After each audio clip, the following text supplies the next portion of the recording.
আমরা ম্যাচের একেবারে শেষ পর্যায়ে এসে ভাবলাম ম্যাচটা হয়তো বুয়া করব, কিন্তু এখনো 13 জন এলাইভ আছে আর আমার টিমমেট কিন্তু সবাই শেষ, আমি একা বেঁচে আছি। টিমমেট গুলো কিন্তু আমার সামনেই ফাইট করতে করতে এনিমির কাছেই মারা খাইছে, অথচ এখন তারা বলতেছে আমার গেম প্লে দেখার জন্য নাকি তারা ইচ্ছা করে মরছে।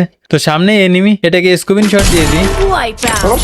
ও মানে ভাই সেরা সেরা সেরা। আমার 3 নম্বর টিমমেটের বিশেষ একটা গুণ আছে, গুণটা হলো যদি কোনো প্লেয়ার তাকে মারে সাথে সাথে তাকে হ্যাকার দাবি করবে। এখানে টিমমেট কি বলে শুনেন। নাই, ওটা আসলে সিয়াম, হ্যাকার নাম, হ্যাকার আসলে সিয়াম। মানে ওকে যে মারবে সেই হ্যাকার। ওই যে মারেন। তো যাই হোক, এবার একটা মেয়ে আমাকে একা পেয়ে পুরো রাশ করে দেয়, তারপর বুয়া করতে পারছিলাম কিনা দেখেন। আরে সারিস না, ঘুরে পড়েন সময় থাক।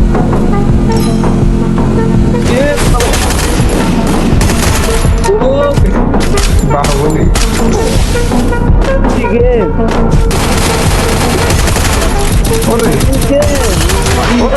তো এরই সাথে ম্যাচ বুইয়া, ভালো থাকুন সবাই, টাটা।